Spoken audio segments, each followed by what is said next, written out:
Okay, well, thanks very much for giving me the opportunity to present one of these lectures in this series.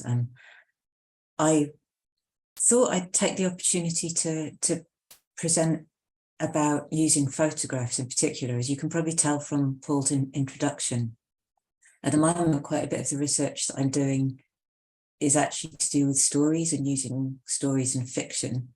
But I've also been working trying to use photographs as data in different ways for the past sort of 8 years or so.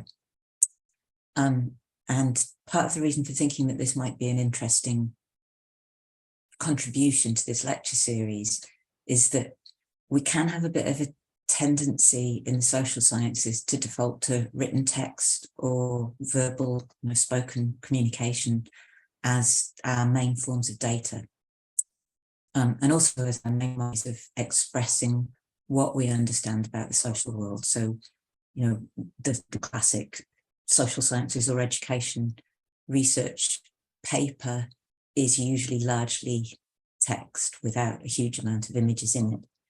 But a sociomaterial perspective, which is something that really underpins the way I think, is one that sees the social, including education and learning, as unfolding in embodied material and objectual practices. And the material in this case includes photographs, it includes images. So I thought I'd describe how you can do research with photographs from this very strongly defined perspective in terms of a kind of theory or even an ontology of sociomateriality. I'll say a bit more about what I mean by sociomaterial in a minute. The reason why I've chosen photos rather than anything else, well, obviously I've already said that I think we can sometimes forget that there are other ways of expressing ourselves than words. But I think photos are also that they're just around us. There are photographs everywhere now. Everybody's got a mobile phone. Everybody takes pictures with their mobile phones. They're increasingly replacing text in the sense of words, in the way that people communicate with each other. So if you think about social media, people often post photographs of where they are or what they've been doing. And quite often it might have only a minimal of written text accompanying it. And I mean, just as an example, yesterday I got teased for sending up what was described as a prose description of where I was to somebody who was going to come and meet us, rather than just sending him a photograph so that he knew exactly where we were. So photographs play an increasingly important role in the way people communicate with each other, and therefore also in the way that records of the social are being built up. They're also obviously really important in terms of more formal recording of things that are going on. But they're also something that people can quite often think of as being easy to interpret. And if there's one thing that I want people to take away from this particular session, it's that working with photographs takes just as much interpretation and just as much critical analysis as working with written or verbal words, text. So let me continue. So when I first said I would do talk about using photographs in research, I actually had in my mind that I was going to use at least a couple of different examples of how you might use photos in research and compare them. But as I was preparing this, I realized I really needed to focus, that if I was going to try and compare different approaches, then I wouldn't get the depth that I want to, and I wouldn't be able to give you the kind of examples that I hope will illustrate my processes as we go forward. So unfortunately, if you want to know anything about photo elicitation, you'll have to wait for another time. Lobby Paul to ask me to come back. But what I'm going to talk about today is a form of what's called photo voice. And that's where your research participants or co-researchers use digital photography, or photography, but normally digital photography, to express themselves.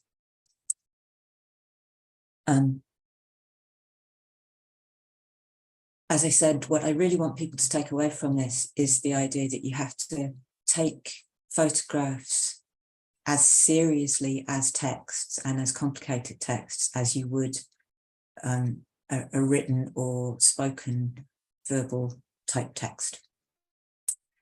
And I'm going to try and demonstrate that using some examples and showing you how I've been learning from photographs taken by participants in a project that I've been involved with. So at the beginning, Paul mentioned one of the projects that I've got listed is Water and Fire. Now, Water and Fire is a project based in South Africa, or was. It got completed late last year.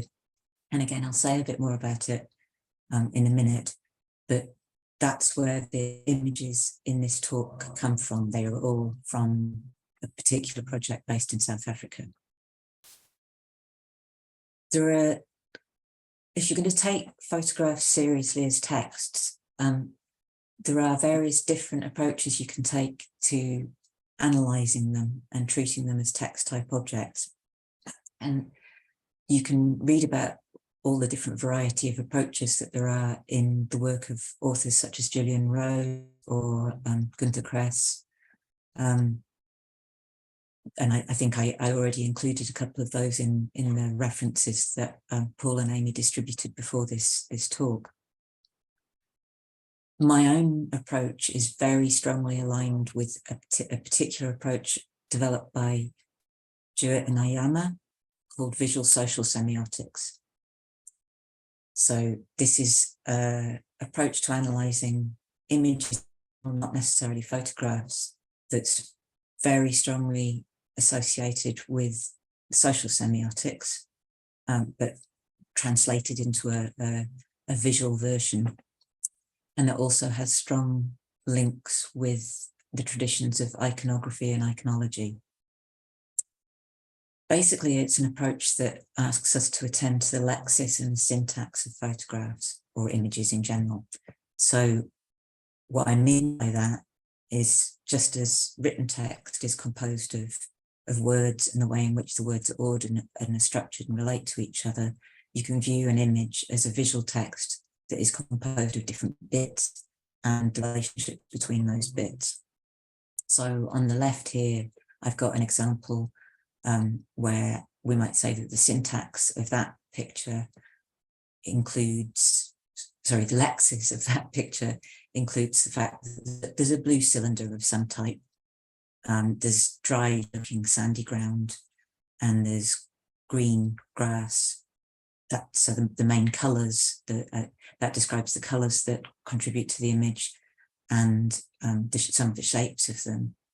That doesn't get to the syntax of the image. It's quite a static one. There's a very central cylinder and a bit of perspective of movement, showing that the land moves off behind it.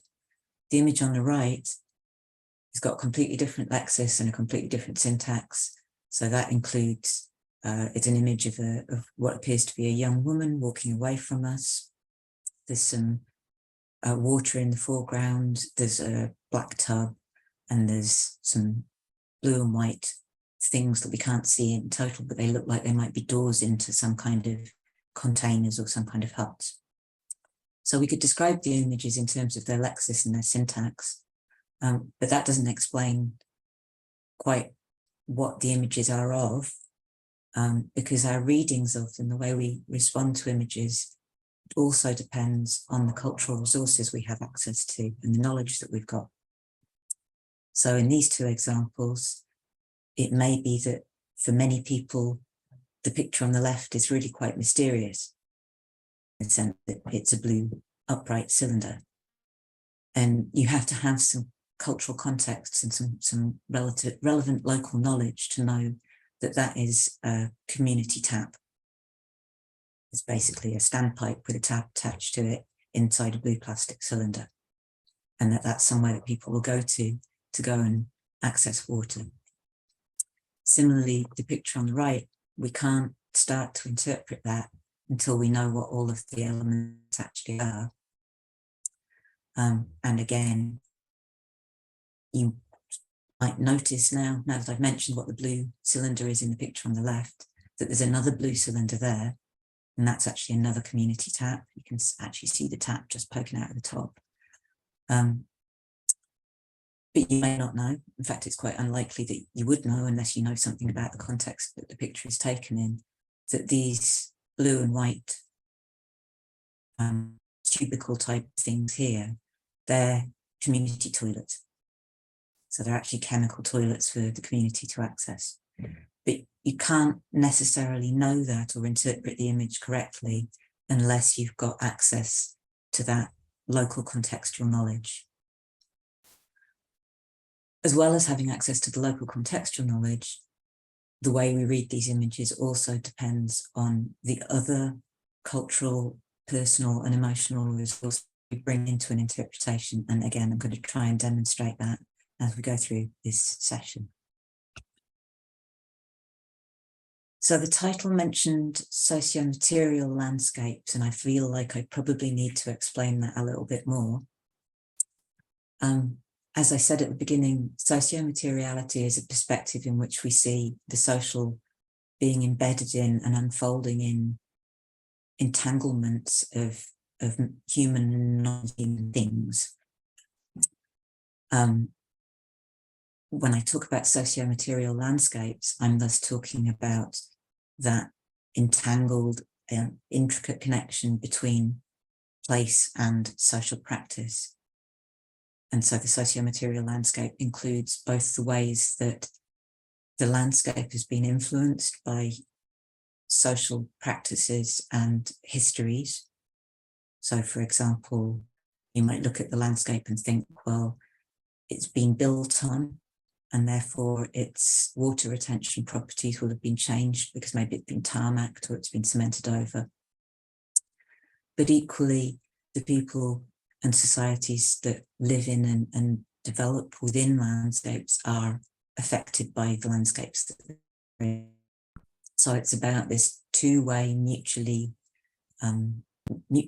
affecting, mutually influencing interaction between the physical environment and the social habits and practices and histories of the people that live within it.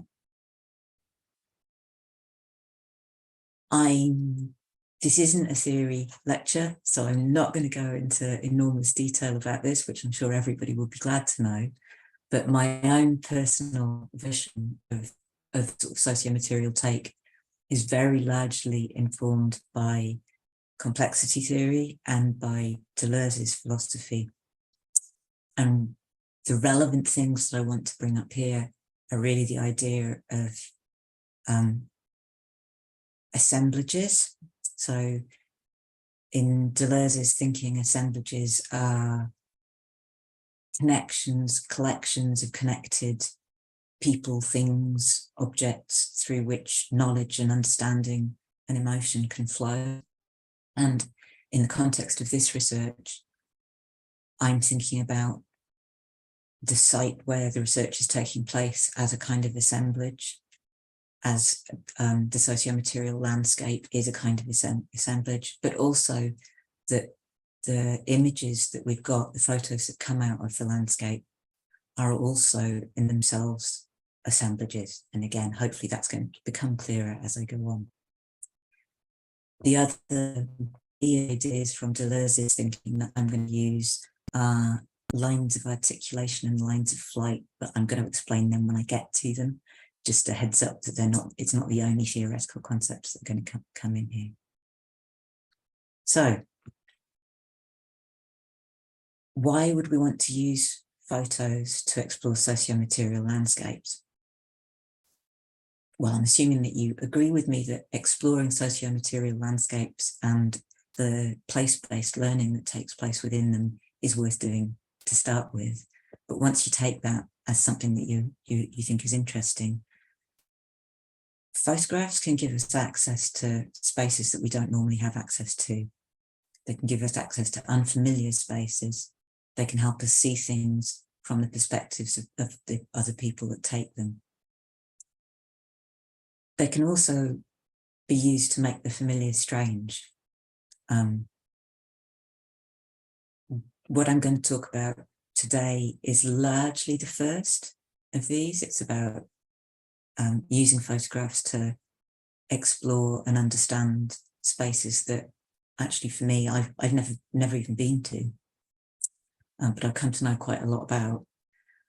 But there is also an element there of making me rethink my own relationships with my own space and some of the kind of echoes and themes that have cut across various different projects for me.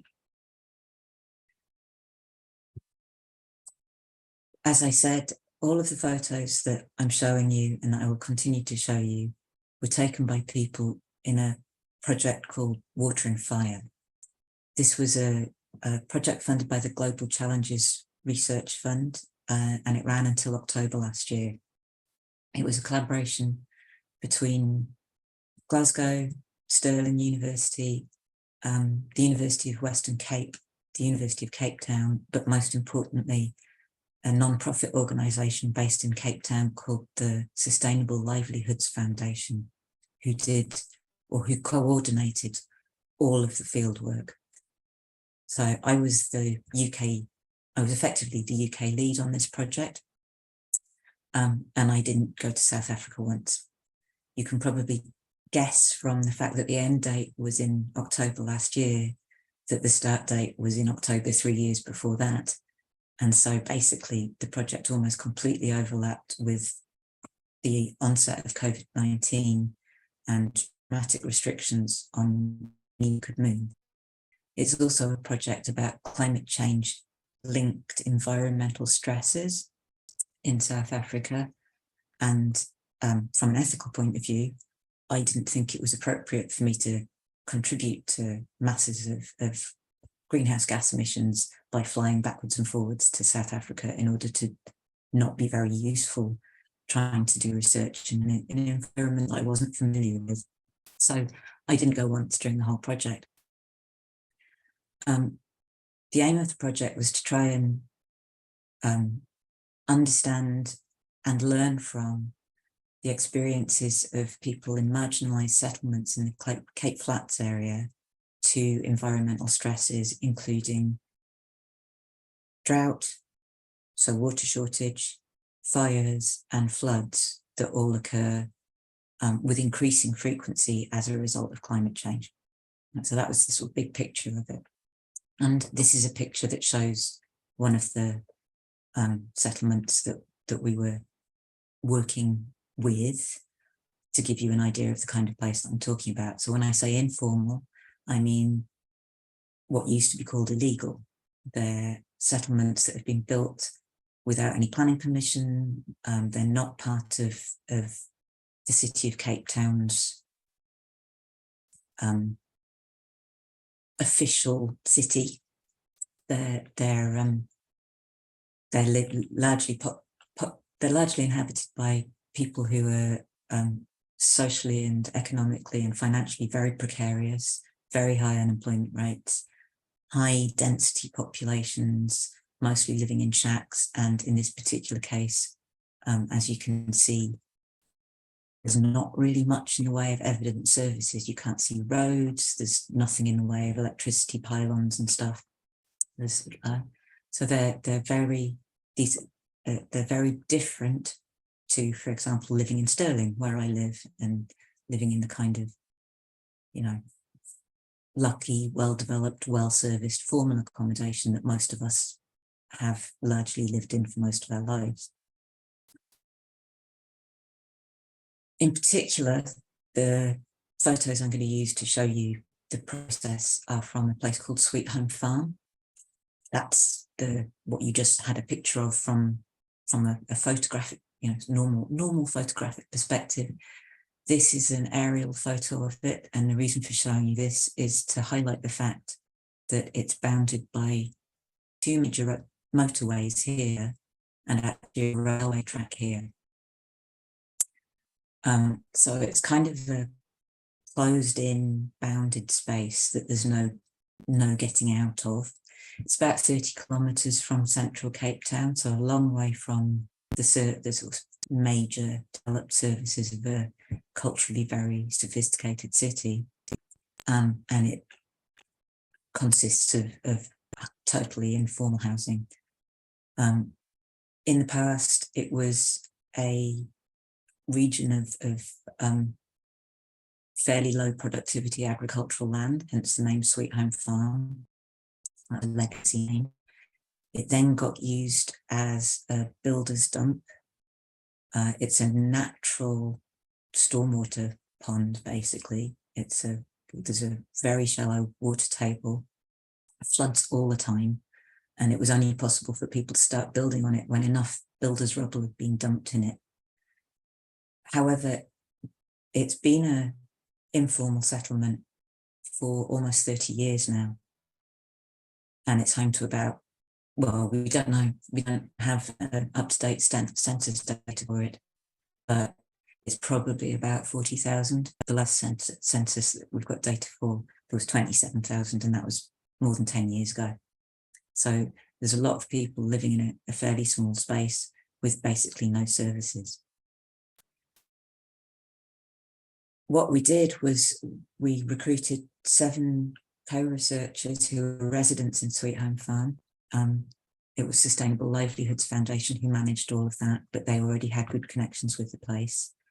And as part of the research we did with them, we asked them to take photographs that addressed the factors that increase and decrease the risks of flooding. Because flooding, the whole place floods often during winter because of rising water levels, and also because during the rainy season there's very, very heavy rains. So we asked them to take pictures that addressed the factors that increase and decrease the risk of flooding, but also things that they can or can't do to cope with the flooding. So things that help them cope or things that are particular challenges. They took about 1,000 photographs altogether between the 7 of them. And then we asked them to select no more than 30 out of them. And we got them to turn them into kind of photo albums. And this slide shows the 200 odd pictures that were selected by the co-researchers for inclusion in this process. When they got to the photo albums, they also started writing captions and titles for their pictures. This is a lot of pictures. And as I said, it's already filtered down from an initial about 1,000. So it immediately raises the question of how do you deal with analysing lots of images?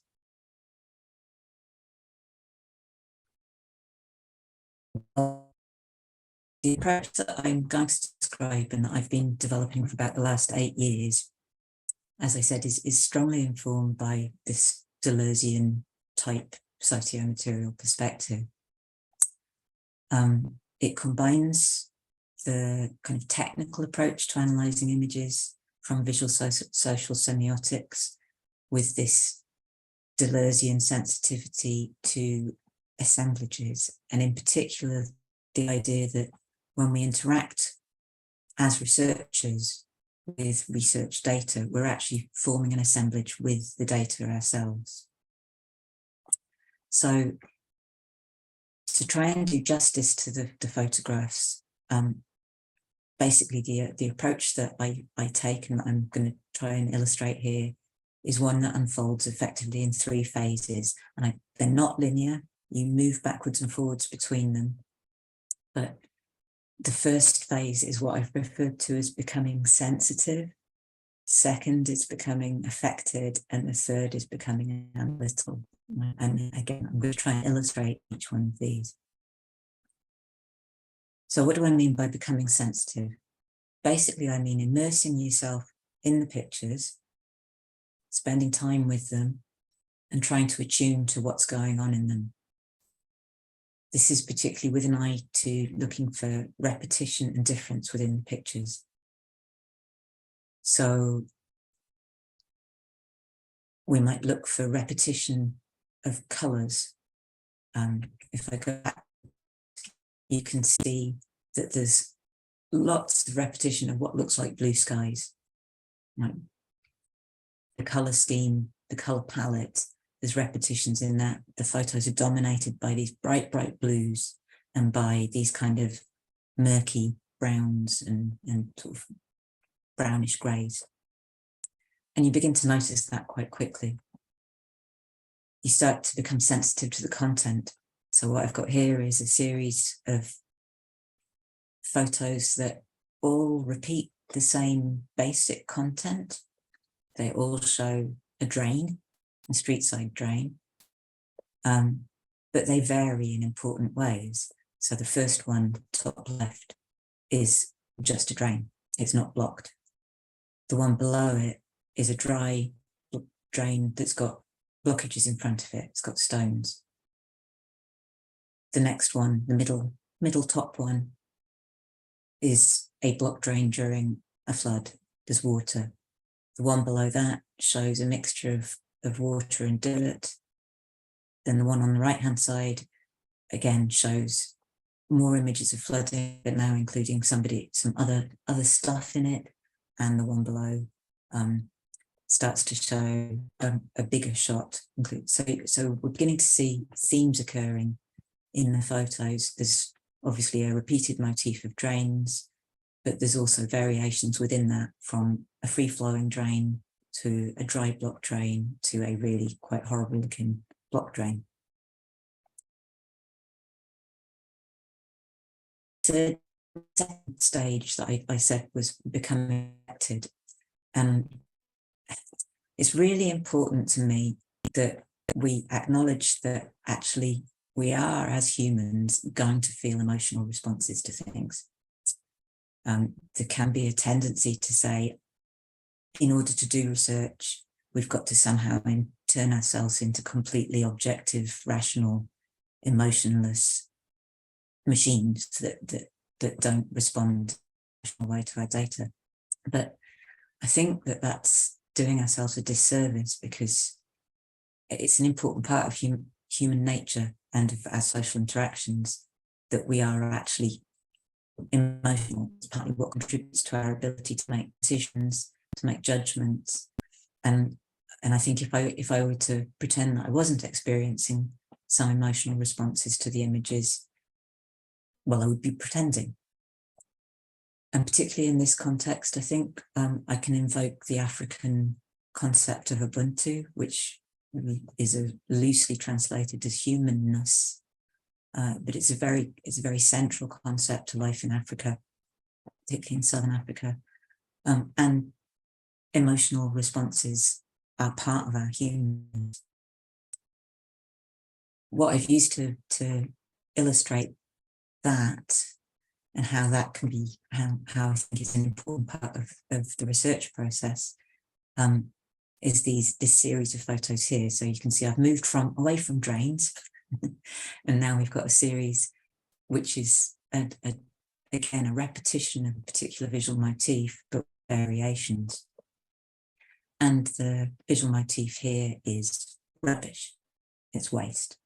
So you can see that there's basically rubbish everywhere. This is a drainage ditch, which is full of rubbish. This is just a patch of ground with a toilet in the background, which is rubbish. This is actually, it's like a shipping container.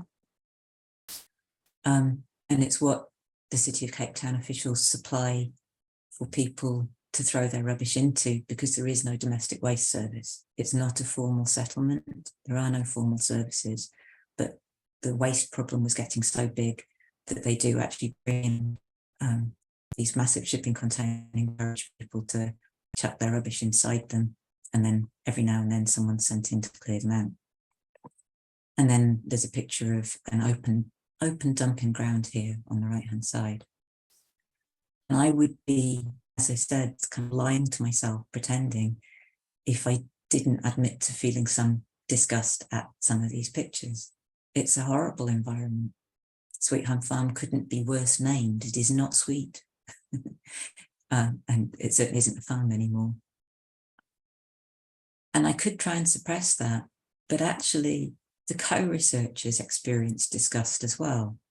And that's what they want me and the people that view these pictures to feel. They want people to think this is horrible because they want them to be outraged. They want them to think, why are people having to live like this? Why are there no domestic waste services being provided to a settlement that's been in existence for 27 years and has 47 people living in it? So suppressing my effective response would, I think, not be doing justice to the images or to the co-researchers and their experiences. But emotional responses are not enough to generate understanding. And of course, all research is aiming at creating new understanding. So that the final kind of movement or phase in analysing images is what I've called becoming analytical. And so that's taking that sensitivity to the visual themes, taking as the reality that the images do evoke a response they're intended to, and trying to make sense of what's going on in them. That can mean going back and paying more attention to the visual lexis and syntax, looking again at the repetitions and the differences, and trying to understand what it is that they're telling us about the landscape in which people are living and the landscape literacies that are being developed in response to those conditions. So the two photos that are in this picture, the one on the left, you might not actually know it's a picture of, unless I point some of the elements out to you, but it's a roof, it's a shack, but the main thing that's here is a roof. You can see that's a satellite dish on top of it because people TV all over the world. And there are some electrical cables in the background, but the main thing here is a roof, and the roof is covered with black plastic sheet. The picture on the right is, as you can see, a hair salon. It's somebody's place of work. And the key thing in this one is that this is it's representative of a series of many photos that include steps up to doorways. And when you start to recognize that we've got lots of photos of roofs covered in plastic, we've got lots of photos of steps up to doorways, what these are doing together is highlighting basically points of weakness, points of ingress where water can flow into the building, either as it rains from the roof or as water levels rise up into a doorway. They're also showing us that people have learned this, they've learned where the weaknesses are, and they've developed technologies to mitigate the flood damage. Simple technologies, but technologies nevertheless. So in the case of the roof, people have learned to cover their roofs with plastic to try and act as a barrier against the incoming water. In the case of the steps, people have learned that it helps to raise your house or your business up, even if just a few feet, and therefore have steps to access it. This tells us, as I said, about some of the kind of landscape literacies, the way people are beginning to learn how to adapt to this constant flooding environment. It also actually tells us a way, it gives us some more information that helps understand some of the pictures that I'd already showed you. If we don't know about the use of the plastic sheeting, then we won't become aware of the fact that plastic sheeting has got a disproportionate value in this particular place. it's really important. People collect plastic sheeting in order to protect their homes and their workplaces from flooding. So actually that explains the picture on the right here, which is otherwise perhaps a little bit incomprehensible. There is a person here in the middle of this rubbish dump. And I mean, why would anyone in their right mind stand in the middle of a really disgusting rubbish dump? It's because this person is picking through the rubbish in order to extract the plastic sheeting, particularly the blue plastic bags, which the rubbish is supposed to be collected in, because he can sell them to other people to use to protect their roofs.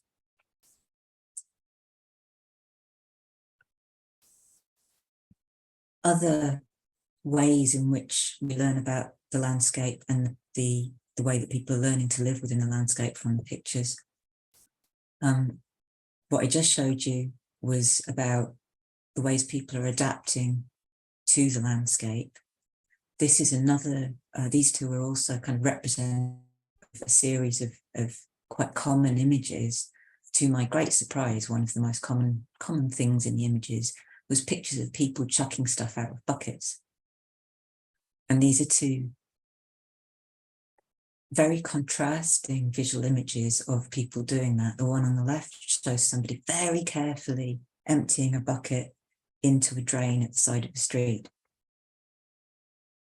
The one on the right has a completely different visual syntax. So the lexis is similar, it's somebody throwing something out of a bucket, but the syntax is very different. Rather than this very careful, controlled movement of pouring something carefully down a drain, it's somebody energetically and almost violently throwing something out from a bucket into one of the open dumps. Why is this such an important image? Why did this become a visual theme and a visual motif within the photographs taken by our co-researchers? Well, there's actually several different reasons that this is important to them.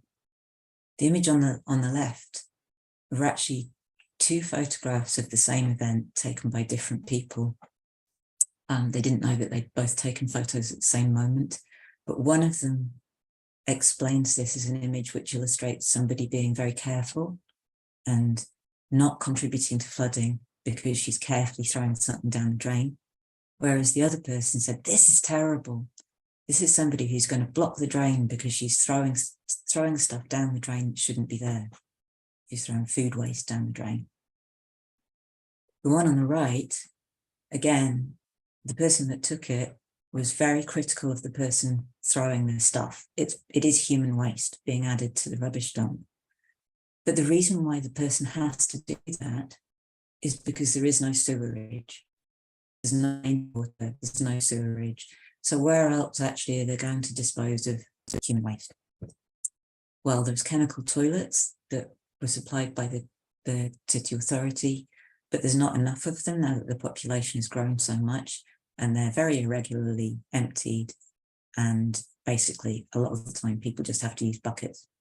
So that second photo tells us, again, a lot about the impact of the environment on the way people have to learn how to deal with it and live with it.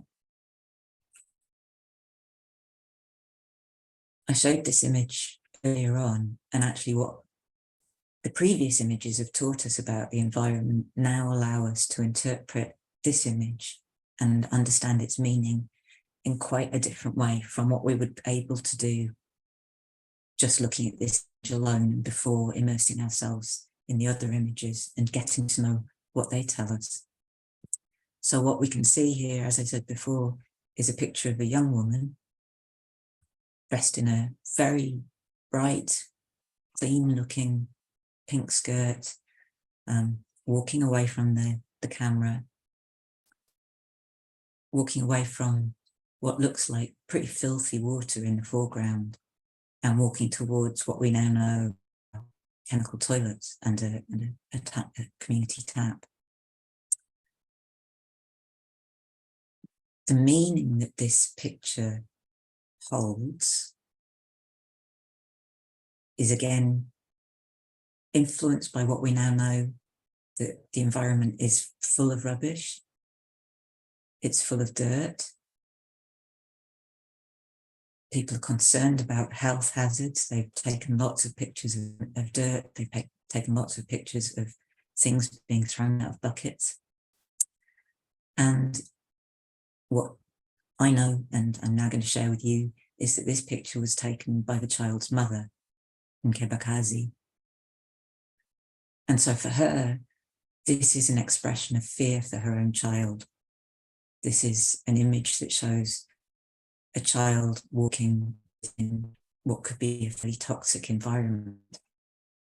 And we wouldn't be able to interpret that just looking at the picture alone.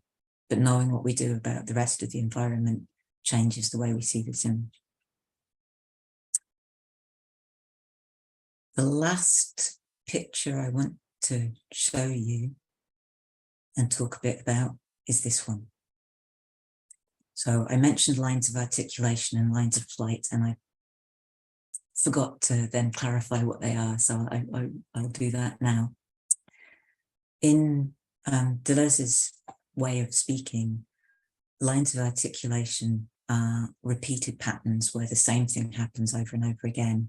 They might represent situations where the options for behaviours and choices are very, very limited, and where people are very controlled by whether it's the powers that be, the rules that they're following, or the environment that they're in. They're kind of stuck having to do the same thing with very limited option. Lines of flight, on the other hand, are intended to represent moments where, or situations where there's a possibility for quite radical change. Not necessarily change for the better.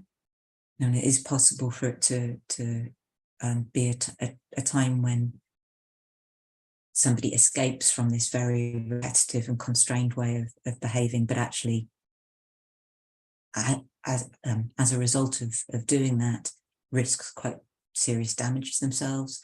But it also might be an opportunity, a moment of hope. That's certainly a moment of change. When I was looking at all the photos that had been given to us by the co-researchers, this one, well, this is one of a pair, stood out as being visually completely different.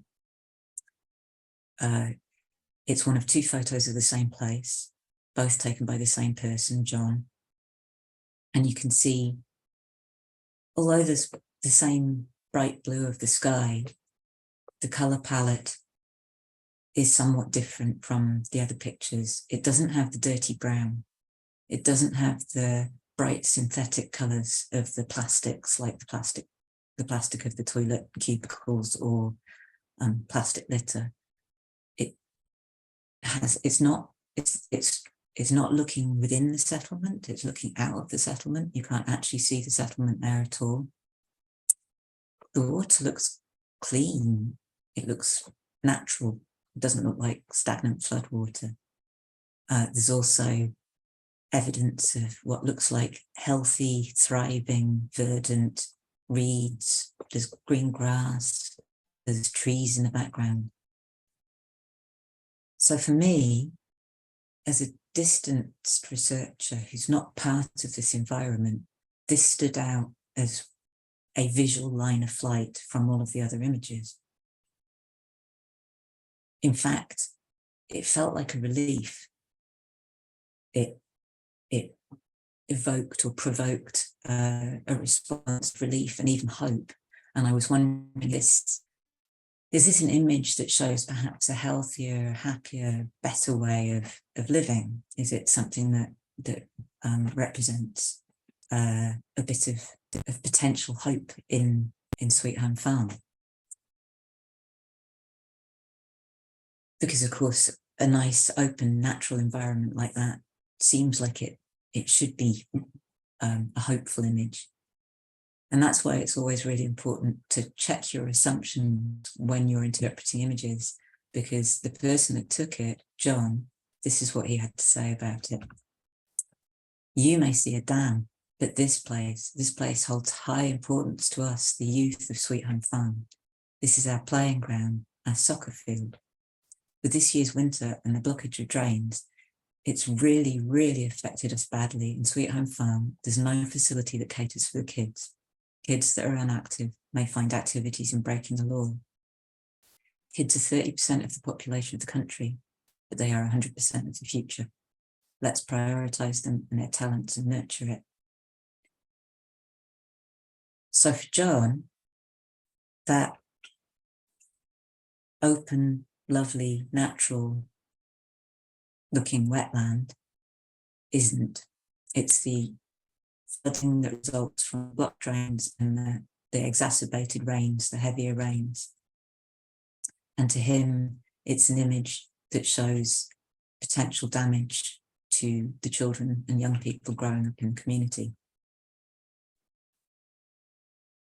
And that actually brings us back to the other image that I've used repeatedly in this talk, and that is that although they are dramatically different visual images, there is a thread that connects them in that they're both expressing the fears of the people that took them for the health and well-being of the young people in the community. So on that, I'll stop. I'll say thanks to my 7 co-researchers from Sweet Home Farm, Amanda, Asive, Emile, John, and Kebakazi Nobuntu.